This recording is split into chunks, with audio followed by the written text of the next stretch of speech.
सारी आंखें खराब नहीं होती, कुछ आंखों में नूर होता है जो पहचान लेती हैं।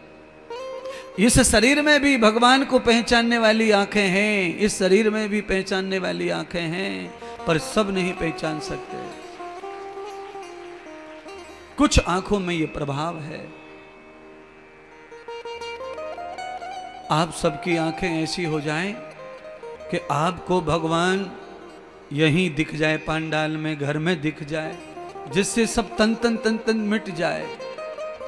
लोगों की दिन भर ये शंका बनी रहती है कि कैसे पूजा करें, कैसे ध्यान करें, कौन सा जाप करें, गृहस्थ में, सन्यास में, वानप्रस्थ में, जिससे भगवत प्राप्ति हो जाए, कल्याण हो जाए। तो बस वो सारी व्यथा मिट जाएंगी। एक बार इन आंखों से इसी पंडाल में किसी को भगवान के रूप में पहचानने का प्रयत्न करो।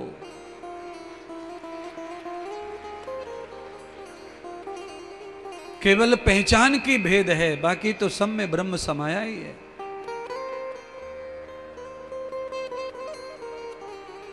कौन सी जगह है खाली जहां प्रभु का वास नहीं।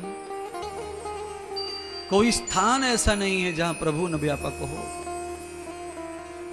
मलमूत्र का जो हम घर में बनाते हैं बाथरूम, भगवान बाथरूम में भी पूरी तरह समाया हुआ है। मंदिर में जितना भगवान है उतना ही सर्वत्र है। न मंदिर में ज्यादा है और ना ही चौड़े में कम है। सर्व ब्रह्म परमात्मा सर्वव्यापक है और उसकी जो सत्ता है वो सार्वशक्तिमान है। कोई जगह बाकी नहीं है जहां भगवान न हो। जंगल से रेत उड़ा आंधी से, और वो आंधी का रेत एक पत्थर पर गिरा 10,000 साल पहले, और वही पत्थर अहिल्या बन करके प्रकट हो गया। और बाद में पता चला कि वो पत्थर पर जो रेत गिरा था, उस रेत में भगवान राम के चरण समा गए थे, इसीलिए वो रेत ही भगवान बन गया। तो भाई कौन सी जगह है मिट्टी में भगवान जहां नहीं है। जैसे घर में रह करके पिता माता दोनों टीचर होकर भी बच्चे की पढ़ाई स्कूल के बगैर संभव नहीं है, ऐसी ही भगवान के भजन आदि साधना के लिए भी केंद्र के बगैर संभव नहीं है। इसीलिए समस्त ऋषि मुनि सूत जी के आश्रम में पहुंचे हैं। उससे पहले कहां थे तो सब हिमालय में थे, पर भजन फेल हो गया, भजन सक्सेस नहीं हुआ। क्योंकि बिना गुरु के, बिना प्रवचन, बिना सत्संग के भजन सफल नहीं है।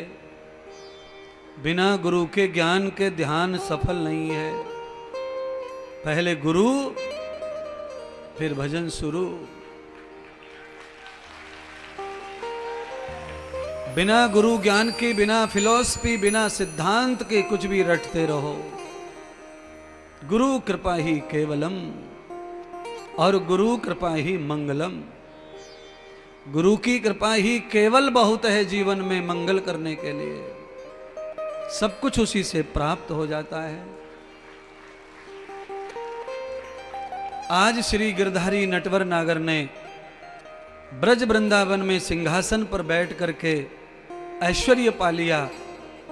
सारे ब्रज वृंदावन के नर नारी भगवान को दर्शन पाने के लिए वृंदावन की ओर चल पड़े।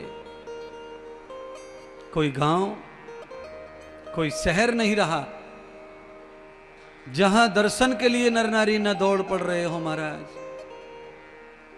जंगल में मंगल परमात्मा ने कर दिया अपनी लीलाओं से। एक ही शख्सियत है बाल कृष्ण, जिनकी वजह से पूरे उस वृंदावन में लाखों लोगों की भीड़ लगी पड़ी है। लोग मरे जा रहे हैं भूखे प्यासे दर्शन के लिए, बस दर्शन प्राप्त हो जाए कन्हैया जी का। किसी किसी शरीर में घना ऐश्वर्य होता है। आज उन्हीं का विग्रह रूप भागवत आई है वीआईपी टेंट में। तो देखो आप भी कैसे चले आ रहे हैं दौड़े दौड़े इस कथा के लिए, क्योंकि कथा में ऐश्वर्य समाया हुआ है। भागवत का पहला अक्षर ही भ है और भ शब्द का धातु है भक्त। भग धातु से भक्ति बनती है, भग धातु से भैज बनता है। और भग धातु से ही भाव बनता है। भग धातु ऐश्वर्य धातु है। जिसको पाने से ऐश्वर्य की प्राप्ति हो जाती है। संपूर्ण संपदा, संपूर्ण सुख, सम्मान सब मिल जाते हैं। इसलिए जीवन में कुछ हो न हो पर भक्ति जरूर होनी चाहिए। भक्ति का परिणाम है कि एक बार भक्ति सफल होती है तो लक्ष्मी का दान सबसे पहले होता है।